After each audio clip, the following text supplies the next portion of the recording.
একথা এসে বলেছিলেন হাইকোর্ট ডিভিশনে যে বিশ্ববিদ্যালয়ের কর্তৃপক্ষ তাদের বক্তব্য শ্রবণ করেন নাই, তাদেরকে শুনানির কোনো সুযোগ দেয়নি। কিন্তু বিশ্ববিদ্যালয়ের কর্তৃপক্ষের রেকর্ড থেকে দেখা যাচ্ছে জনাব জুলিয়াস সিজার আপিল ফাইল করেছিলেন। এরই প্রেক্ষিতে 3 সদস্য বিশিষ্ট কমিটি গঠন করে দেওয়া হয়েছিল।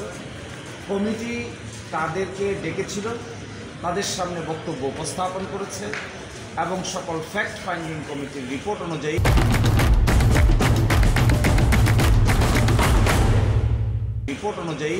বিশ্ববিদ্যালয়ের ভিসিকে রিকমেন্ডেশন করে বলেছেন যে তার যে প্রার্থিতা বাতিল ছিল তা যেন বাতিল রাখা হয়।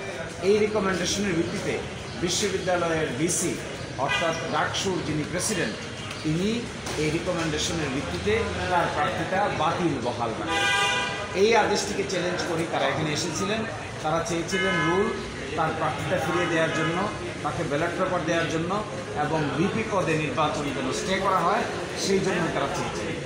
তো আজকে মাননীয় হাইকোর্ট ডিভিশন তার এই রিট পিটিশনকে সামারি রিজেক্ট করে দিয়েছেন। তার অর্থ হলো আগামীকালকে তিনি প্রার্থী হতে পারবেন না, তিনি নির্বাচনে কন্টেস্ট করতে পারবেন না, ভোটার তালিকাও তার নাম থাকবে না এবং আগামীকালকে যথারীতি সকাল 8টায় ঢাকা বিশ্ববিদ্যালয়ের সেন্ট্রাল স্টুডেন্ট ইউনিয়ন ডাকসুয়ের নির্বাচন অনুষ্ঠিত হবে।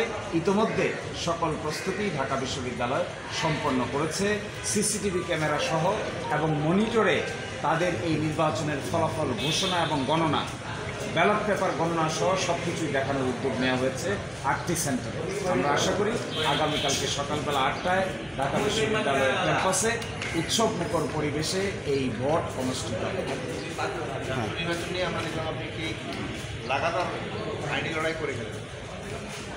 করিনি, যারা সূচনা করেছে তাদের আইনি লড়াইয়ের জবাব দিয়েছি আমরা।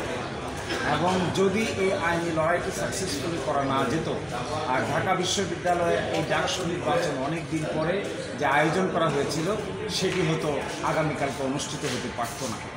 সব কিছুর বিনিময়ে আগামীকালকে সুষ্ঠুভাবে ভোট হোক, সকলেই ভোটে অংশগ্রহণ করুক, প্রতিদ্বন্দ্বিতা হোক, যিনি সর্বাধিক ভোট পান তাকে বিজয়ী ঘোষণা করা হোক, এই পরিবেশ নিশ্চিত হয়েছে। এটাই আমাদের জন্য সবচাইতে ভালো খবর।